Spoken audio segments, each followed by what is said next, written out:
Yo, bismillahirrahmanirrahim. Assalamualaikum warahmatullahi wabarakatuh. Alhamdulillahirrahmanirrahim. Wassalatu ala nabi. Kembali lagi bersama saya Syahputra, kembali new di channel kita ini. Nah, jadi pada kesempatan kali ini kita akan membahas pertandingan antara Persela Lamongan dengan Bayangkara yang berkesudahan dengan skor 2 sama. Nah, dengan hasil ini maka Bayangkara makin kokoh di puncak. Sebaliknya Persela makin rawan untuk digusur dari peringkat kedua. Ini aku nggak tahu ya kenapa Persela ini itu mainnya seri mulu. Di pertandingan pertama seri, pertandingan kedua seri, ketiga seri, dan terakhir lawan Bayangkara lagi seri lagi. Ini Persela Lamongan Persatuan Sepak Bola main seri nih kayaknya ini ya. Tapi yang jelas sebenarnya Persela Lamongan di pertandingan kali ini tidak terlalu buruk mainnya. Dapat mengimbangi Bayangkara status sebagai tim tuan rumah. Bahkan tadi di menit-menit akhir sempat tadi Persela hampir saja mencetak gol, tapi sayang sekali masih belum dikonversi menjadi sebuah gol. Yang menarik dari pertandingan kali ini adalah di babak pertama. Di babak pertama Bayangkara sudah unggul 2-0 guys di menit-menit awal. Serius, tadi itu melalui sepakan back mereka itu Leonardo da Silva memanfaatkan kesalahan daripada kiper Persela Lamongan yang gagal mengantisipasi bola. Ini sebenarnya seharusnya tidak boleh terjadi ya, tapi Samuel Reymas ini kayaknya gagal fokus ya, atau mungkin bolanya agak licin, jadi Samuel Reymas ini kelepasan bolanya. Dan jelas aja kalau udah bolanya lepas ya dari sepak pojok nih ya, sepak pojok, maka di situ udah ada Leonardo Silva yang langsung ya mengambil bola dan langsung menendang ke gawang dan 1-0 unggul Bayangkara.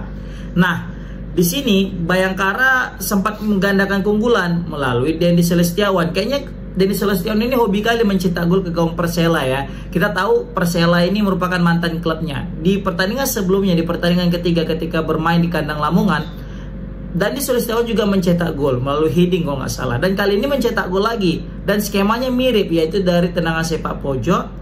Di situ sepak pojok atau apa tadi? Sepak pojok nggak salah. Baru ada kemelut dan di situ langsung diselesaikan nama Dendi Celestiawan. Dan Dendi Celestiawan juga tidak berselebrasi karena ia menghormati mantan klubnya tersebut guys. Ini respect kepada Dendi Celestiawan.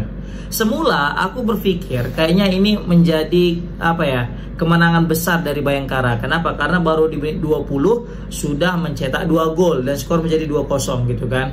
Aku mikir wah ini bakal kena bantai nih Persela ya kan. Karena kalau misalnya begini terus Persela pasti akan dibantai, karena asli Bayangkara bermain layaknya Real Madrid atau Persib Bandung yang mana memanfaatkan counter attack guys.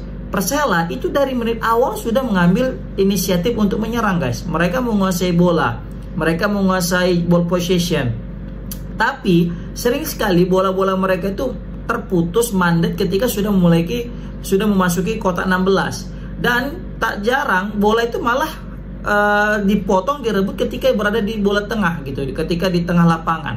Belum lagi sampai ke lini pertahanan Bayangkara sudah dipotong. Kenapa? Karena Bayangkara ketika salah satu pemain Persela megang bola, maka pemain Bayangkara langsung mengepung pemain Persela sehingga pemain Persela tidak punya opsi banyak selain daripada back pass.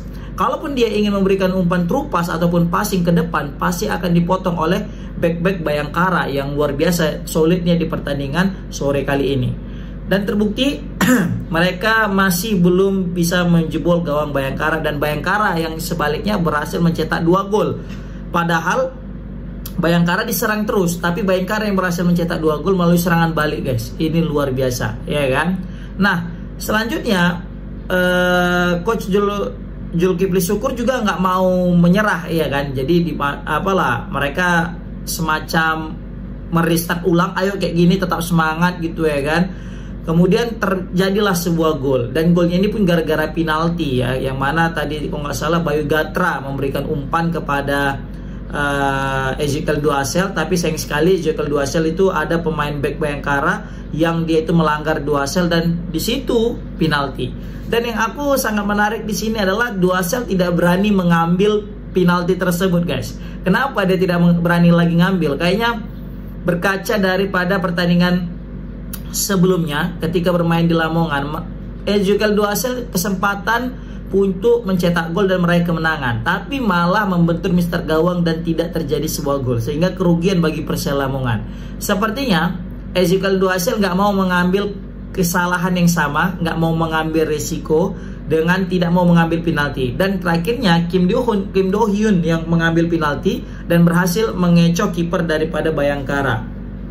Sebenarnya di pertandingan kali ini Awan Seto itu bermain dengan baik, tapi sayang sekali penalti daripada Kim Do Hyun ini juga sangat sulit untuk ditebak, sehingga Awan Seto mau tidak mau harus kebobolan dan Bayangkara semakin diperkecil keunggulannya oleh Kim Do Hyun. Nah, ketika skor udah jadi 2-1, Persela makin on fire, ya kan? Persela pun makin menggebu-gebu. Sebaliknya, Bayangkara seperti terkejut dengan penalti ini, dan terakhir nggak berselang lama, selang 2 menit ya.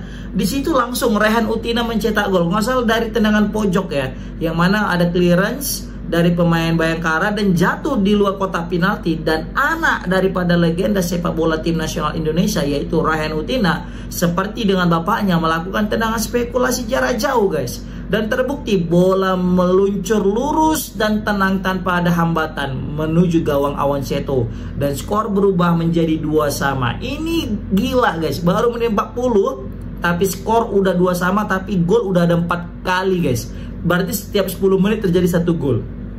Maka aku bilang ini salah satu pertandingan terseru sih menurut aku. Tadi aku nonton juga antara Persita Tangerang melawan Persik Kediri, tapi kayaknya ini lebih menarik gitu, Persela Bayangkara dengan Persela dengan Bayangkara gitu, karena saling jual beli serangan dan banyak gol tercipta ya. Di sini juga kita memuji daripada Samuel Remas ya, meskipun tadi Samuel Remas itu banyak kali blunder ya. Karena gini, Samuel Remas ini ketika dia sudah keluar dari sarangnya, sering sekali bola itu tidak sempurna ia hadang, ataupun mungkin dia itu kelalai ketika melakukan clearance atau ketika melakukan save, yang mana bola dari save dia yang ketika keluar daripada sarangnya itu malah menjadikan peluang bagi lawan.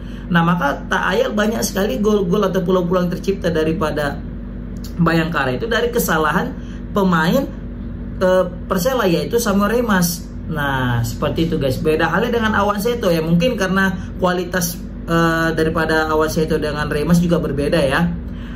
Nah, di sini juga aku tertarik dengan salah satu pemain Bayangkara FC, yaitu pemain pengganti Sani Rizky yang masuk bersamaan dengan Spaso. Dia tadi beberapa kali melakukan tendangan spekulasi, bahkan ada tadi peluang depan kotak penalti, tapi sayang sekali belum bisa dikonversi menjadi sebuah gol. Nah, jadi sebenarnya Bayangkara Atre bisa memastikan langkah mereka lolos ya ke Liga 1 musim ini di pertandingan ini, tapi sayang sekali Persela menghentikannya, dan Persela juga seharusnya bisa memperbesar langkah mereka untuk lolos ke Liga 1 di pertandingan kali ini, tapi mereka mau tidak mau harus tertahan. Nah, justru Jet Persela ini terancam posisinya oleh Persijap Jepara dan atau PSKC Cimahi yang mana akan bertanding malam hari ini. Jika Persijap menang, maka otomatis Persijap akan naik ke peringkat kedua, menggeser daripada Persela dengan poin 5, yang saat ini memang masih sama poin PSKC dengan Persijap, itu sama-sama 2, dan Persela itu berada di peringkat 2 dengan poin 4, tapi mereka akan bertanding di pertandingan malam hari ini. Jika PSKC menang, PSKC yang peringkat kedua. Jika Persijap menang, maka Persijap peringkat kedua. Nah, jadi ini bagai buah si malakama, mau siapapun yang menang kayaknya Persela bakal runtuh di peringkat kedua, jadi akan turun dari peringkat kedua. Satu hal yang diharapkan daripada Persela Lamongan di pertandingan antara PSKC dengan Persijap adalah mereka berdua ini harus seri. Kalau Persijap dan PSKC tetap seri, maka Persela tetap kokoh di peringkat kedua dan besar kemungkinannya dia akan lolos. Kenapa? Karena dia nanti akan main melawan PSKC dan melawan Persijap itu kalau nggak salah di kandang. Iya, kalau nggak salah main di kandang gitu ya.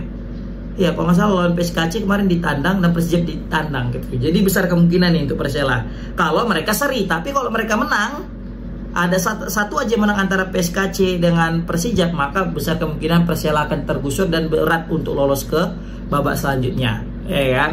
Nah, ini luar biasa. Semoga aja pertandingan seru terjadi antara Persijap dengan PSKC. Ya, siapa ini kita dukung ya? Apakah Persela, PSKC atau Persijap? Tapi kalau Bayangkara kayaknya udah fix lah lolos dia gitu ya kan.